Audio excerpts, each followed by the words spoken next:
No one really noticed 6-year-old Lila Hartwell at first. She had the kind of presence that seemed almost invisible, a quiet weight that neither clashed with the grandeur of the Hartwell estate nor drew the kind of attention adults thought appropriate. Even among chandeliers dripping with crystal, polished marble floors that reflected every footstep, and grown-ups dressed as though they were walking into a magazine cover, Lila moved like a gentle breeze, small and unassuming, clutching her favorite stuffed bunny with tiny, careful hands. But tonight was different. Tonight, her mother, Evelyn Hartwell, 30, billionaire, CEO, and the queen of every room she entered, had a plan. A plan that involved showing off her daughter in front of 5 wealthy, impeccably dressed men, each with a polished resume and an impeccable family name, the kind of men who could mentor Lila and ensure her future legacy.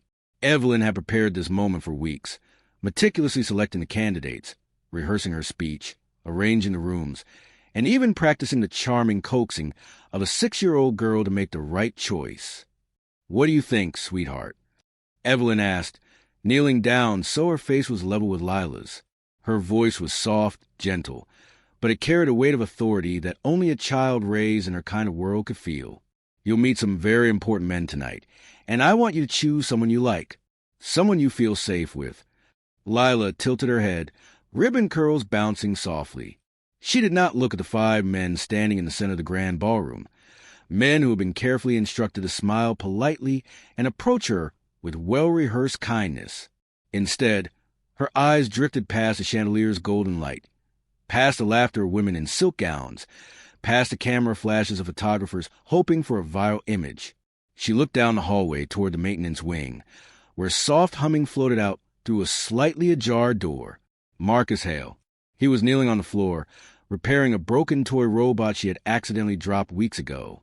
His sleeves were rolled up, his uniform a deep navy streaked with faint dust and polish, and his hands moved with surprising delicacy, each turn of the screwdriver precise and patient. No one else would have noticed this. The room was filled with wealth and sound, but Lila did. She always did. Marcus had a way of moving quietly, of existing without fanfare, of making people feel seen without saying a word. And to Lila, he was the only person who had ever understood her. She stepped carefully, tiny shoes tapping softly on the marble, until she reached the doorway. "Marcus," she whispered. He looked up slowly, surprise softening into a warm smile when he saw her. "Lila," he said gently, "you're not supposed to be wandering around here. It's a big, noisy party, remember?" "I don't like parties," she said simply, her small hands gripping the stuffed bunny. "They're too loud, and everyone smells funny." Marcus chuckled, a rich, soft sound that made her feel lighter somehow. "Well, that's fair, but you're supposed to be with your mother." "She want me to pick a man tonight," Lila said, stepping closer. "She said one of those rich men is supposed to be like a daddy." Her small voice trembled slightly, barely audible, but filled with a weight that no adult would understand. Marcus's eyebrows knitted. "A daddy? You mean like a father figure?" Lila nodded solemnly. "Yes, but I don't want any of them." Marcus blinked, and for a moment he froze. The responsibility of her words, even at 6, pressed on him like gravity. "And you want someone else?" "Yes," she whispered, her gaze unwavering. "I want you." For a moment, the world seemed to stop. The polished floors, the glittering chandeliers, the voices of the wealthy, all of it faded into a quiet haze around them. Marcus's chest tightened, and he had to take a slow breath. He opened his mouth to speak, to explain that he wasn't her father, that he was just a janitor in a mansion that belonged to people far richer than him, that nothing about him qualified him to be what her mother wanted to choose. But the words died on his lips, because Lila's eyes, so small, so wide, so honest, looked at him with a kind of faith that was impossible to resist. "I like you," she said simply. "You listen. You don't tell me I'm too little. You fix my toys. You don't make me pretend to be something I'm not. I want you to be my daddy, even if you're not my real daddy." Marcus felt a lump rise in his throat. He knelt down to her height, careful not to overwhelm her with his size. "Little one, I'm not supposed to be a daddy. I'm just me. I clean floors, I fix things. I don't have a family like yours. She shook her head, stepping closer. "You're the only one who has ever really seen me." And in that moment, Marcus realized something he hadn't admitted even to himself. This little girl, small and brave and honest, had chosen him.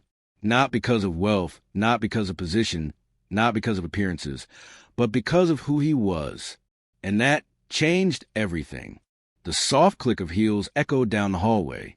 Evelyn appeared, radiant in her silver gown, her eyes scanning the scene with a mixture of shock and disbelief. The cameras were already pointed at her daughter, eager for a viral moment. Her mouth opened, then closed, then open again. "Lila Hartwell," she breathed. "What on earth?" Lila's tiny hand lifted, pointing directly at Marcus. "I want him," she said, her voice soft but firm. Evelyn's carefully constructed composure cracked. She looked at Marcus, then back at her daughter. "Lila, you can't. You have five men waiting, men chosen especially for you. You're supposed to pick one of them." "I don't like any of them," Lila said. "I like him." She stepped closer to Marcus, pressing her small hands against his chest. "He's kind. He's nice. He listens. He helps me when I fall. He makes me feel safe. I want him." Marcus froze. His heart pounded painfully in his chest. Every instinct told him to step back, to remind her of the world she lived in, to protect her from the consequences of this choice. But he couldn't, not when she looked at him with complete trust. Evelyn approached, voice trembling. "Lila, sweetheart, you don't understand. He's just a worker. You can't." "He's not just a worker," Lila interrupted, her small voice steady. "He's the only one who sees me, the only one who cares." Marcus swallowed hard. "Little one, it's complicated. People might not understand." Lila tilted her head. "I don't care if people understand. I just care if you'll stay with me." A quiet hush fell over the hallway. Even the distant sound of the gala seemed to fade. In that moment, all that existed was a little girl and the man she had chosen. Not for money, not for status, but for kindness, for trust, for the quiet, unwavering presence he offered. Evelyn's lips pressed into a thin line. She was a woman used to control, to power, to shaping the world in her image. And yet, here was her daughter, making a choice completely outside her influence. Her heart ached, but she did not move to pull Lila away. Marcus looked down at Lila, tears threatening to spill, and whispered, "Little one, are you sure?" She nodded firmly, her small chest rising and falling. "I'm sure. You're my daddy, Marcus, even if you don't know it yet." For a moment, Marcus wanted to protest, wanted to point out that the world would never accept this. But looking at her, pure, brave, trusting, he knew he could never take that away from her. All he could do was kneel beside her and hold her small hands in his, silently promising that he would always try to be the father she needed, even if the world didn't approve. And in that quiet, tender hallway, beneath the golden glow from the chandeliers spilling from the main ballroom, a bond formed. Not of money, not of inheritance, not of power, but of trust, of care, and of unconditional acceptance. For the first time in her 6 short years, Lila felt completely safe. And Marcus felt alive again in a way he hadn't in years. And somewhere in the back of her mind, Evelyn Hartwell realized that perhaps she had been wrong about what her daughter truly needed. Perhaps love, attention, and kindness were worth more than legacy, connections, and polished appearances. And that realization would change everything. The grand ballroom of the Hartwell estate was alive with glittering lights, laughter, and the soft hum of orchestral music. Crystal chandeliers bathed the polished marble floor in warm, golden light, reflecting the carefully arranged tables, the glint of fine jewelry, and the gleam of champagne flutes held by the city's wealthiest. Yet, for all the elegance and sophistication surrounding them, a ripple of astonishment spread through the crowd as they noticed a little figure in the hallway. Lila Hartwell, the heiress, clutching the small hands of Marcus Hale, the janitor. No one had ever imagined such a sight. The whispers began softly, tentative at first, but they quickly grew into murmurs that circled the room like a storm. Cameras snapped quietly, flashbulbs clicking as photographers tried to capture the scene. Women in silk gowns exchanged incredulous glances. Men in tailored suits muttered under their breath, unsure if this was a breach of etiquette, a scandal, or some unusual performance orchestrated by Evelyn herself.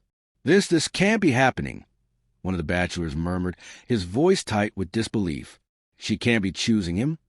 They must be joking, another said, adjusting the cuff of his suit. I mean, look at him, he's a janitor.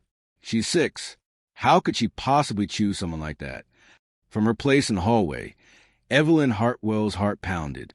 She was radiant in her silver gown, poised and elegant, yet she felt a tight knot of uncertainty coil within her chest.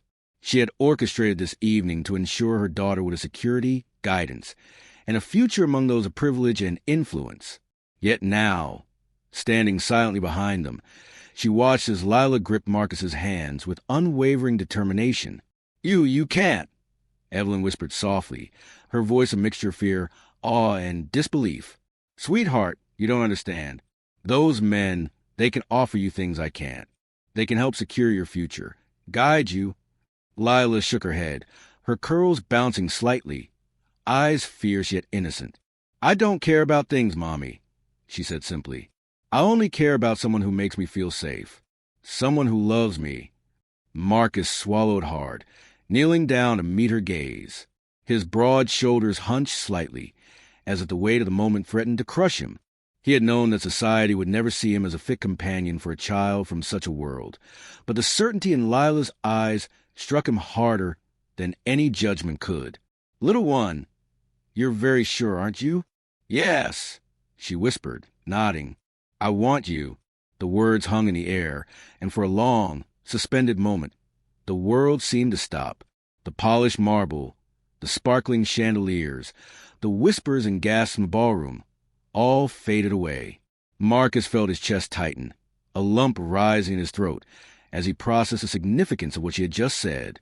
No one had ever chosen him, truly, fully, without pretense or obligation. But here was a small child, 6 years old, placing her trust in him entirely. I will stay with you," he whispered, voice trembling. "If you want me, I'll be here. I'll try to be someone you can trust, someone who will care for you." Tears welled in Lila's eyes. "You will?" "Yes," he said softly, and in that quiet affirmation, the unspoken bond between them solidified. Lila threw her tiny arms around his neck, hugging him tightly. Marcus held her gently, careful not to overwhelm her with his sighs. It was a hug full of promise, protection, and love, a language more powerful than words. Evelyn's breath caught in her throat. For the first time, she truly saw her daughter, not as an heiress to a fortune, but as a child capable of making brave, honest decisions. She stepped closer, placing her hands lightly on both their shoulders. "Sweetheart," she whispered, voice trembling, "you chose someone unexpected." "I chose him," Lila said, pride and certainty shining in her small face. "He's nice. He helps me. He listens. He makes me feel safe. I want him to be my daddy." Marcus's eyes shimmered with emotion. Every instinct told him to explain, to pull her back, to remind her of the world she came from. But he couldn't, not when her faith in him was so absolute, so raw and so true. He could only kneel beside her, holding her small hands and silently promising to be the person she needed, even if society would never understand. The whispers from the ballroom grew louder, a mixture of curiosity, shock, and judgment. Guests leaned toward one another, trying to understand the scene. The 5 bachelors, once confident and polished, now looked foolish. Their carefully rehearsed charm and elegance meant nothing in the face of a child's unwavering choice. Evelyn's heart ached with the realization that she had spent so long trying to orchestrate her daughter's life, trying to shield her from every possible risk, that she had forgotten one simple truth. Lila was capable of seeing what truly mattered. She could see love. She could see kindness. And she had chosen it over wealth, status, and appearances. Marcus extended his hand. "Lila, would you like to walk with me?" he asked gently. "I'll show you something special." Her small fingers tightened around his, and together they stepped into the quiet corridor that led away from the judgmental gaze of the ballroom. Evelyn followed silently, her hands trembling at her sides, overwhelmed by both pride and fear. This was not how she had planned the evening, Yet it was more perfect than she could have imagined. As they walked, Lila whispered, "Do you think they'll understand?" Marcus knelt to her level. "Some people might never understand," he said gently. "But you chose what's right for you. That's all that matters." Her small face broke into a radiant smile. "Then I'm glad I chose you." Evelyn felt tears prick at her eyes. For all her power, wealth, and influence, she had never seen a display of courage like this.